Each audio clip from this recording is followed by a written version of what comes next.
எல்லாருக்கும் என் அன்பான வணக்கங்கள். இன்றைக்கி நம்ம பார்க்க போகிறது சத்குருவோட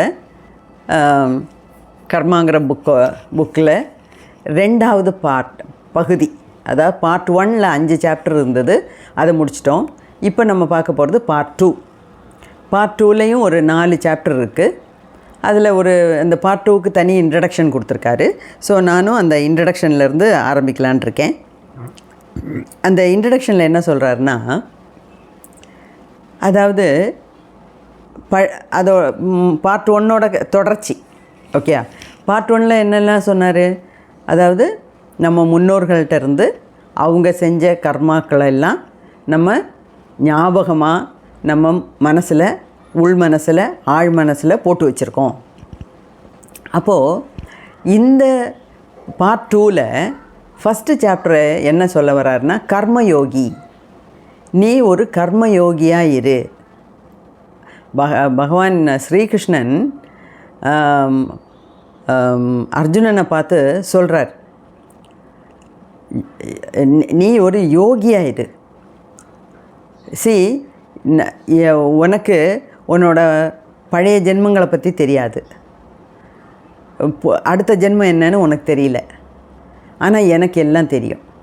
என்னோடய பழைய ஜென்மங்களை பற்றி எல்லாம் தெரியும், உன்னோட பழைய ஜென்மங்களை பற்றியும் எனக்கு தெரியும். ஏன்னா நான் ஒரு யோகி. அதனால் நீயும் ஒரு யோகி ஆகணும், நீ ஒரு யோகியாக வாழணும் அப்படின்னு சொல்கிறார். அதுதான் இங்கே கர்மயோகிங்கிறார். கர்மயோகின்னா என்ன? கர்மானா ஒவ்வொரு காரியம் செய்கிறோம்ல, அதுதான் கர்மா. அப்போ கர்மயோகியாக இருக்குன்னா எப்படி கர்மயோகியாக இந்த உலகத்தில் வாழலாம்? அதே சமயத்தில் கர்மயோகியாக வாழறது மட்டும் இல்லை, இந்த கர்மாக்களை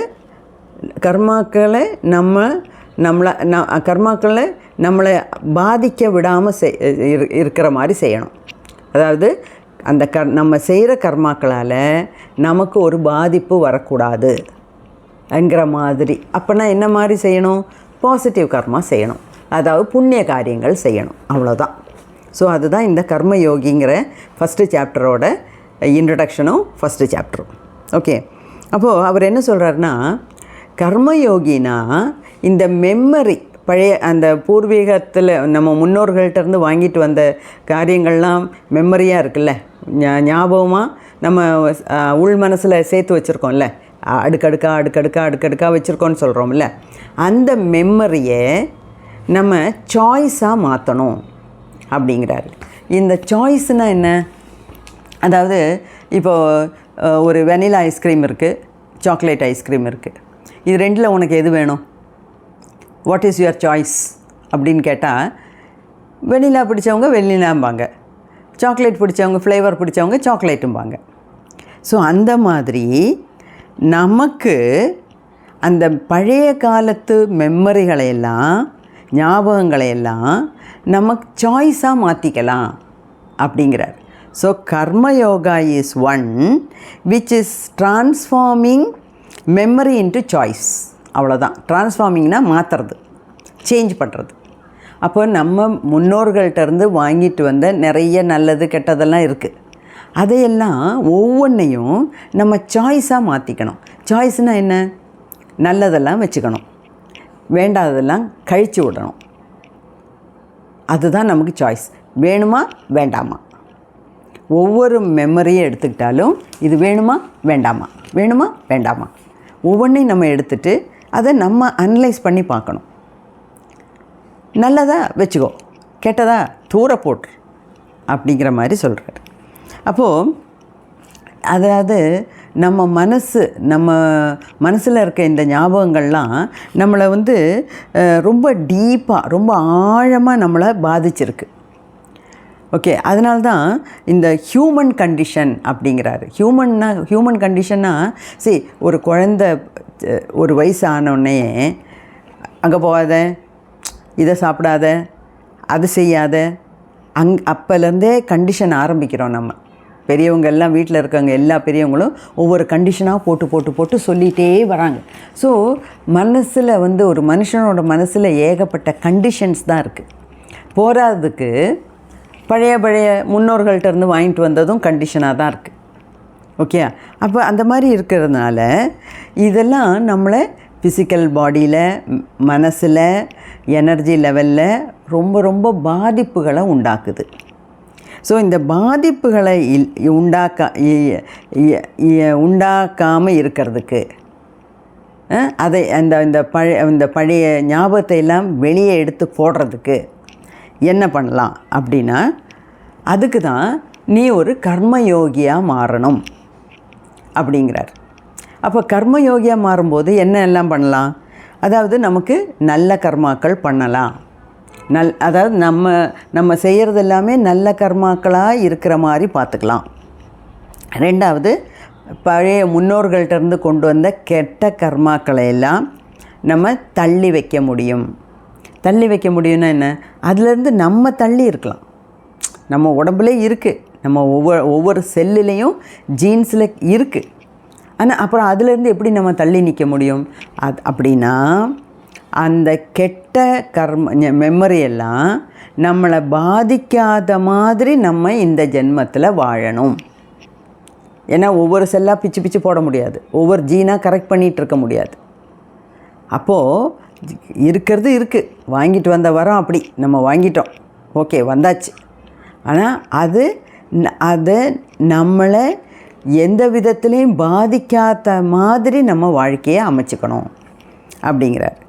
அப்புறம் நம்மளை செஞ்ச இந்த சஞ்சித கர்மா, ஜென்மமாக சேர்த்து வச்சுருக்க சஞ்சித கர்மாவெல்லாம் ஒரேடியாக இல்லாமல் ஆக்கி நம்ம ஆத்மீக பாதையில் முன்னேறும்போது நமக்கு தானாக முக்தி கிடைக்கும் அப்படின்னு சத்குரு சொல்கிறார்.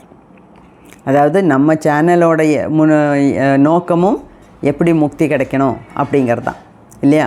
அப்போ அந்த கர்மாக்களை குறைக்கணுங்க, அதுதான் மெயினாக. அதாவது கர்மாக்களை குறைக்கணும்.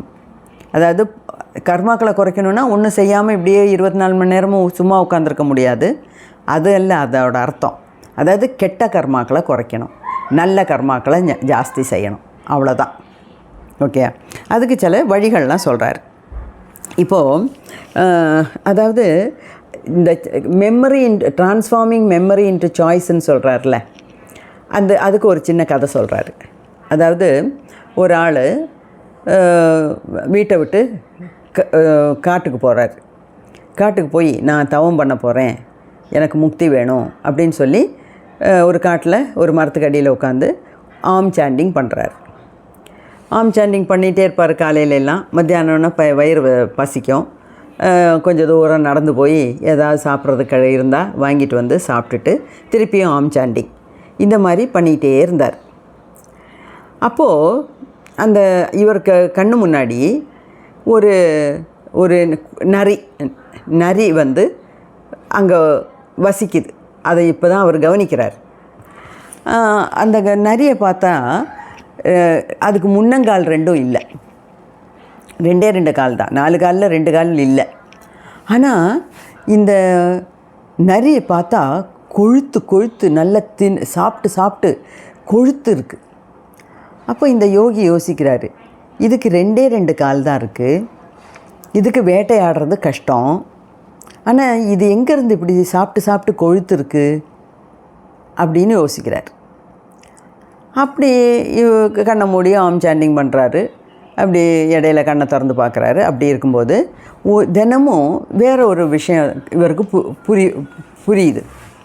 மத்தியானம் ஆனோடனே அந்த காட்டில் இருக்க ஒரு சிங்கம் அது ஃப்ரெஷ்ஷாக வேட்டையாடி அது சாப்பிட்ற போகிற அந்த மாமிசத்தில் ஒரு பெரிய துண்டை கொண்டு வந்து தினமும் இது நரிக்கு கொடுக்குது. இந்த நரி சாப்பிட்டு கொழுத்து இருக்குது, அதுக்கு வேட்டையாடவும் போக வேண்டாம், ஒன்றும் போக வேண்டாம். ஆஹா, இது நல்ல வேலையாச்சே, பரவாயில்லையே அப்படின்னு யோசிக்கிறாரு இந்த ஆள், ஆம் சாண்டிங் பண்ணுற ஆள். அப்படியே கண்ணை மூடி இருக்கும்போது இந்த ஆளுக்கு தோணுது, ஒரு மேலேருந்து யாரோ ஒரு மெசேஜ், ஒரு செய்தி கொண்டு வந்து கொடுக்குற மாதிரி ஃபீல் பண்ணுறாரு. அது என்ன செய்தி அப்படின்னா அவருக்கு மனசில் தோணுது, நானும் தினமும் மத்தியானம் போகிறேன், பசிக்கும் போதெல்லாம் வெளியே போய் சாப்பிட்டுட்டு இருக்கேன், எனக்கு கஷ்டமாக இருக்குது. நானும் இந்த நரி மாதிரி ஆயிட்டா, அதாவது நானும் இந்த நரி மாதிரி இங்கே உட்காந்து ஆம் சாண்டிங் மட்டும் பண்ணுறேன், எனக்கு இந்த சிங்கம் மாதிரி யாராவது வந்து சாப்பாடு கொடுப்பாங்க அப்போனா அப்படின்னு அவரை ஒரு செய்தியை கேட்டதாக பாவனை பண்ணிட்டு சாப்பிடாம 24 மணி நேரமும் ஓம் சாண்டிங் பண்ணுறேன் அப்படின்னு உட்காந்துட்ருக்கார். ஒரு நாள் போச்சு, 2 நாள் போச்சு, 3 நாள் போச்சு. அவரால் பசி தாங்க முடியல. அது மட்டும் இல்லை, ரொம்ப டயர்டாயிட்டார். 4வது நாள் ரொம்பவே டயர்டாயிட்டார். ஓம் சாண்டிங் பண்ணுறதுக்கே சக்தி இல்லை. அந்த மாதிரி ரொம்ப ஒரு மாதிரி ஒரு நிலைமையில், பரிதாபமான ஒரு நிலைமையில் அப்படி உட்கார்ந்துருக்கும்போது ஒரு உண்மையான ஒரு யோகி அந்த பக்கம் நடந்து வரார். அப்போ கேட்குறாரு, ஏன்பா நீ இப்படி இருக்கன்னு. அப்போ இந்த நரியோடையும் சிங்கத்தோடையும் கதை சொல்கிறார். அப்போது அந்த யோகி கேட்குறாரு, ஏன்பா உனக்கு நீ நரியையும் பார்த்த, சிங்கத்தையும் பார்த்த, நீ ஏன் நரி மாதிரி இருக்கணும்னு நினச்சேன்? நீ நரி மாதிரி ஒரே இடத்துல இருக்கணும், யாராவது உனக்கு சாப்பாடு கொண்டு தருவாங்கன்னு நீ நினச்சதுனால தானே நீ இந்த மாதிரி அவஸ்தைக்குள்ளான. ஏன் அந்த சிங்கம் மாதிரி இருக்கணும்னு ஏன் நீ நினைக்கல? அந்த சிங்கம் மாதிரி நான் வேட்டையாடி நான் சாப்பிடுவேன், அதாவது நான் கஷ்டப்பட்டு நான் உண்டாக்கி சாப்பிடுவேன், நீ ஏன் இன்னொருத்தவங்களை நம்பிட்டு இருந்த அப்படின்னு கேட்குறார். அப்போ தான் அந்த யோகி கேட்கும்போது தான் இந்த ஆள் செஞ்சது தப்பு. அப்போ இந்த ஆள் சொல்கிறாரு, இல்லை யோகி, எனக்கு வந்து ஒரு செய்தி வந்தது, நீ செய்தியெல்லாம் வந்ததெல்லாம் சரியாக இருக்கலாம், பட் நீ நினச்சது தப்பு. நீ என்ன செய்தி வந்ததோ ஏது செய்தி வந்ததோ எனக்கு தெரியாது, ஆனால் உனக்கு 2 சாய்ஸ் இருக்குது. என்ன சாய்ஸு? ஒன்று நரி மாதிரி ஒரே இடத்துல உட்காந்துக்கலாம், யாராவது கொண்டு தருவாங்கன்னு பார்த்துட்ருக்கலாம். இன்னொன்று, நானே போய் வேட்டையாடி நான் சாப்பிடுவேன், எனக்கு வேணுங்கிறத சாப்பிடுவேன், சிங்கம் மாதிரி நீ வாழ நினச்சிருந்துருக்கணும். அதை எதுக்கு சத்குரு சொல்கிறாருன்னா, அதாவது நமக்கு எல்லா விஷயத்துலேயும் 2 சாய்ஸ் இருக்குது. இப்போ ஒரு இடத்துக்கு போகணுமா வேண்டாமா, இப்போ வீடியோவில் பேசணுமா வேண்டாமா, சாப்பிட்ணுமா வேண்டாமா, எல்லாத்துலேயும் 2 சாய்ஸ் இருக்குது. அதில் எந்த சாய்ஸை நம்ம எடுக்கிறோங்கிறது நம்மளை பொறுத்தது. அதே மாதிரி தான் இந்த கர்ம யோகிக்கும், அதாவது பாசிட்டிவ் கர்மா பண்ணணுமா நெகட்டிவ் கர்மா பண்ணணுமாங்கிறது நம்ம சாய்ஸ். அப்போ எது நம்ம தேர்ந்தெடுக்கிறோங்கிறத வச்சு தான் நமக்கு வாழ்க்கை அமையுது. அப்போ நீ ஒரு கர்மயோகியாக மாறணும் அப்படிங்கிறார். அது மட்டும் இல்லை, வாக்கிங் அலோன் அப்படின்னு ஒரு சைடு ஹெட்டிங் கொடுக்குறார். வாக்கிங் அலோன்னா அதுவும் நம்ம ஏற்கனவே பார்த்தாச்சு. நம்ம தனியாக பிறந்தோம், தனியாக இறக்க போகிறோம், தனியாக போய் சேர போகிறோம், வேறு ஒரு உலகத்தில் இருக்க போகிறோம். அப்போது நம்ம ஆன்மீக பாதையில் போகும்போது நமக்கு முக்தி வேணும்னா நம்ம தனியாக தான் பயணம் பண்ணணும். தனியாக பயணம் பண்ணால் தான் நமக்கு முக்தி கிடைக்கும். அதுதான் வாக்கிங் அலோன் அப்படிங்கிறார். அதாவது சத்குரு என்ன சொல்கிறாருன்னா, புற உலகத்தில் அதாவது இந்த மெட்டீரியலிஸ்டிக் லைஃப்பில், இந்த சம்சார சாகரத்தில் உழலும்போது உனக்கு வந்து எல்லாரோடையும் சேர்ந்து போகணும். அதே சமயத்தில் உள்நோக்கி ஒரு பயணம் இருக்குது, அதுதான் உன்னை முக்திக்கு வழி வகுக்கும். அந்த உள்நோக்கி உள்ள பயணத்தில் நீ தனியாக தான் நடந்து போகணும். அதில் யாரும் உன் கூட வர முடியாது, யாரும் உன்னை ஹெல்ப் பண்ண முடியாது, நீ சுயமாக ஹெல்ப் பண்ணால் தான் முடியும் அப்படிங்கிறார்.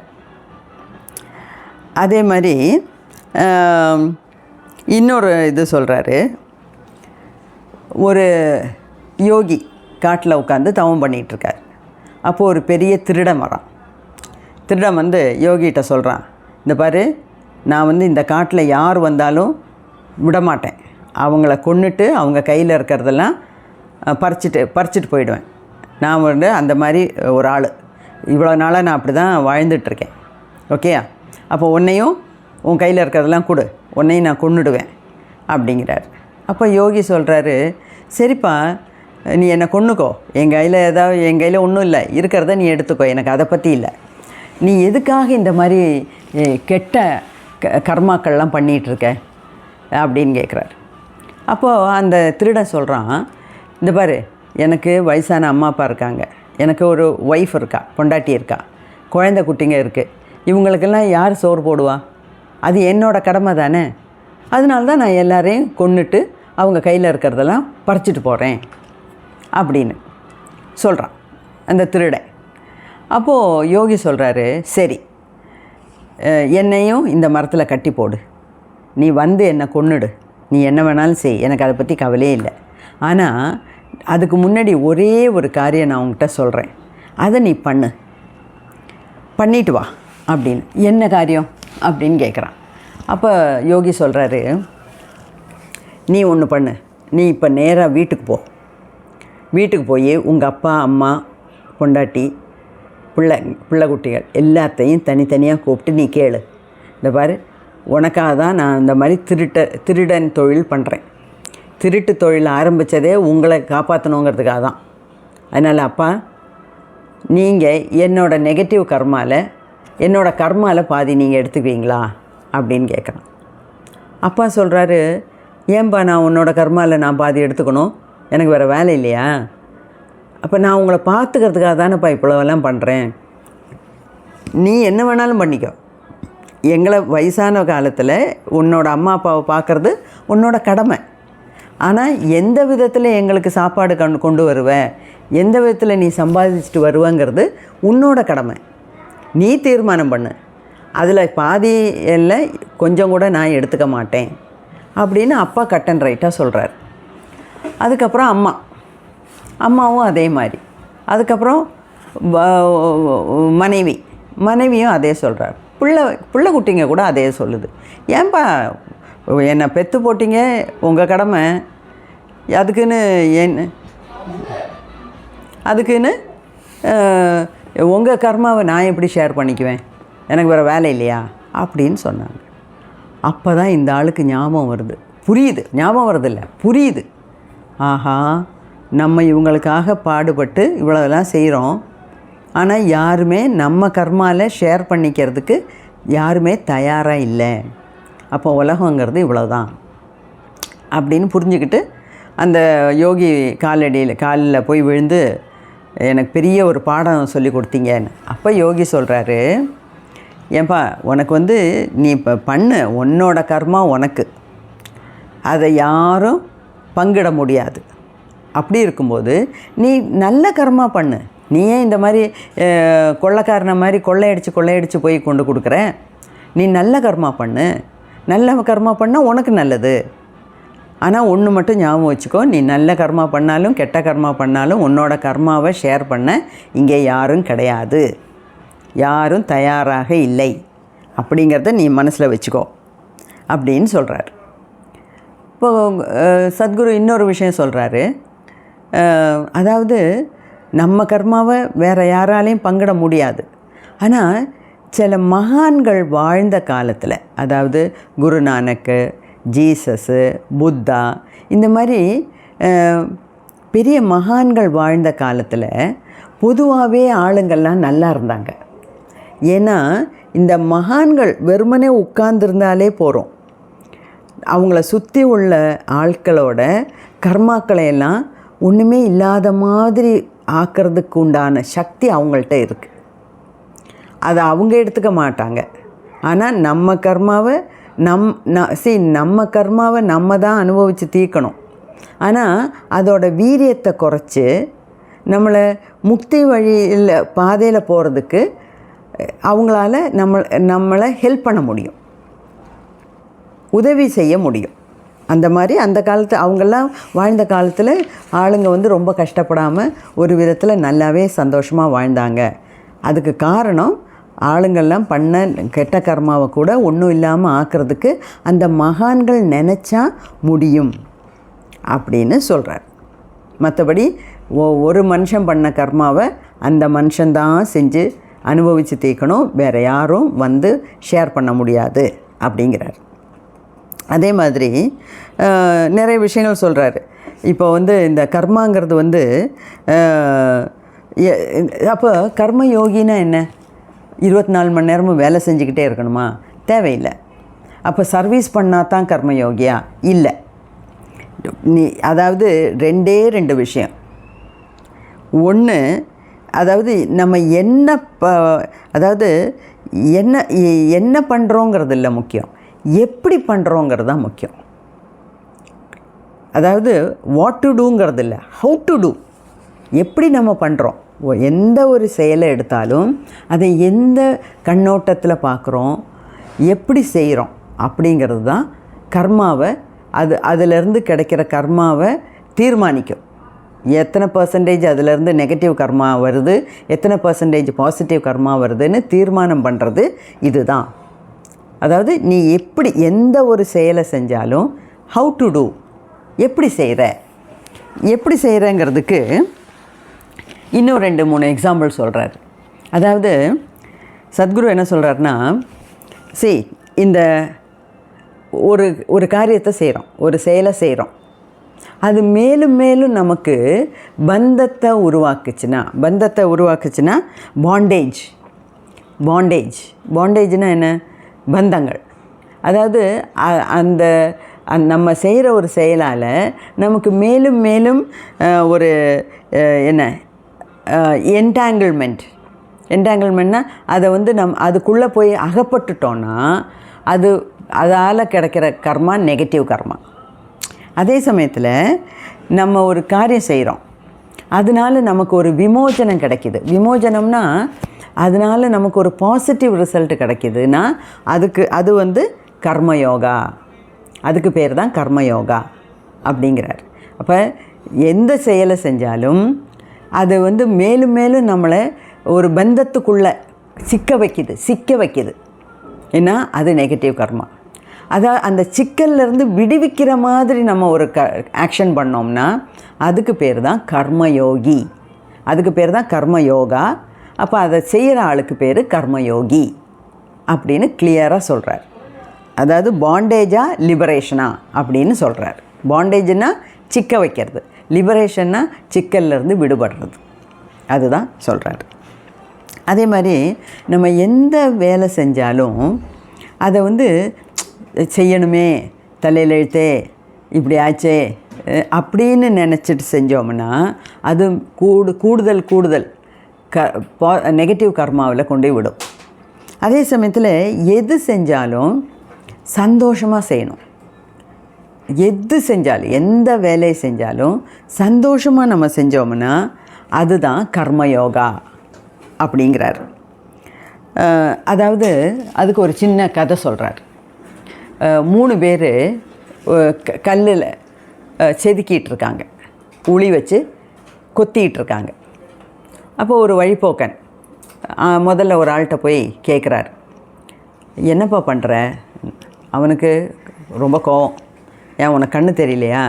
நான் இந்த கல்லை தானே செதுக்கிட்டு இருக்கேன், பார்த்தா தெரியல அப்படிங்கிறார். அவனுக்கு எரிச்சல், கோபம். 2வது ஆள்கிட்ட போய் கேட்குறாரு, என்னப்பா நீ செய்கிற அப்படின்னு. நான் செய்கிறது என்ன?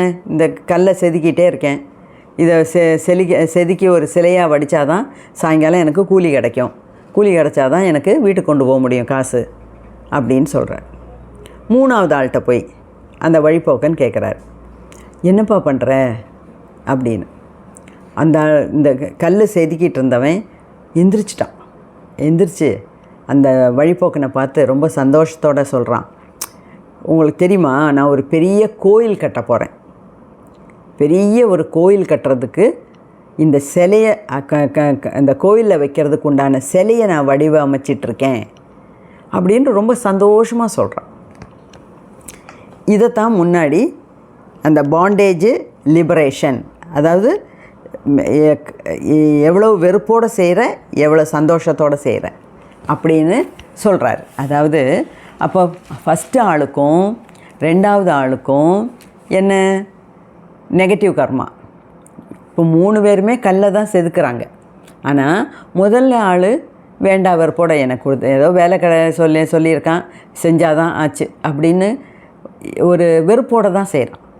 ரெண்டாவது ஆளும் கல்லை செதுக்கணும், கஷ்டப்படணும், அப்போ தான் சாயங்காலம் கூலி கிடைக்கும். அப்போ அவன் மனசெல்லாம் எதில் இருக்குது? கூலியில் தான் இருக்குது.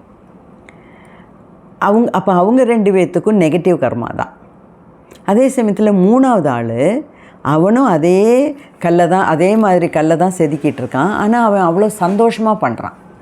அதுதான் சத்குரு சொல்கிறாரு, எது செஞ்சாலும் ஜாய்ஃபுல்லி டூ இட். ஜாய்ஃபுல்லினா ஹாப்பியாக நீ செய், சந்தோஷமாக செய். அப்போது அதுதான் உன்னை கர்மயோகி ஆக்கும் அப்படின்னு சொல்கிறார். அப்போது எது செஞ்சாலும் நமக்கு அதில் 100% இன்வால்மெண்ட் வேணும். 100% அதில் மனசை உள்ளிருத்தி இன்வால்மெண்ட்டோடு செய்யணும் அப்படிங்கிறார். ரெண்டாவது, அப்போது உனக்கு முன்னாடியே பார்த்த மாதிரி நெகட்டிவ் கர்மாவா பாசிட்டிவ் கர்மாவா அப்படிங்கிறதுக்கு ஒன்று தான் சாட்சி. ஒன்று தான். என்ன ஒரு பாயிண்ட்டு, நீ அவேர்னஸோடு செய்கிறியா, அதாவது புத்தியை உபயோகித்து யோசித்து தான் பண்ணுறியா, எந்த காரியத்தை செஞ்சாலும் 100% அவேர்னஸோடு செய்கிறியா, அப்போது அது பாசிட்டிவ் கர்மா. இல்லாட்டினா வேறொரு பாவனையில் செய்யலாம். வேறொரு பாவம்னா அதாவது சமர்ப்பணம். அதாவது நான் என்ன செஞ்சாலும் கடவுள்கிட்ட சமர்ப்பிச்சுக்கிறேன். அப்போ அதிலிருந்து வர்ற நன்மையும் தீமையும் கடவுளுக்கே சொந்தம், எனக்கு சொந்தம் இல்லை அப்படிங்கிற ஒரு மனோபாவத்தில் செஞ்சாலும் நமக்கு அது பாசிட்டிவ் கர்மாவாக தான் இருக்கும். ஏன்னா சிலவங்க இப்போ ஒரு சின்ன உதாரணத்துக்கு சொன்னால், நான் ஒரு ஆள் ஒரு 100 பேர்த்துக்கு அன்னதானம் பண்ணுறார். அன்னதானம் பண்ணும்போதே அந்த ஆள் என்ன பார்க்குறாரு, நான் நல்லா டிப்டாப்பாக ட்ரெஸ் பண்ணிட்டு போனோம், யாராவது 4 பேர் ஃபோட்டோ எடுப்பாங்க, நாளைக்கு ஏதாவது ஒரு நியூஸ் பேப்பரில் வரும் என் ஃபோட்டோ, 10 பேர் என்னை புகழ்ந்து பேசுவாங்க அப்படிங்கிற நினைப்போட இந்த 100 பேர்த்துக்கு அன்னதானம் பண்ணால் அதனால் அவருக்கு பாசிட்டிவ் கர்மா கிடையாது, நெகட்டிவ் கர்மா தான் வரும். ஏன்னா அந்த ஆள் அதோட பேர், அந்த ஒரு 100 பேர்த்துக்கு அன்னதானம் பண்ணும்போது கிடைக்கிற பேர் புகழ், அதுக்காக தான் அவர் செய்கிறார். அந்த மாதிரி செய்யும்போது நமக்கு நெகட்டிவ் கர்மா தான் வரும். அதுதான் டோட்டல்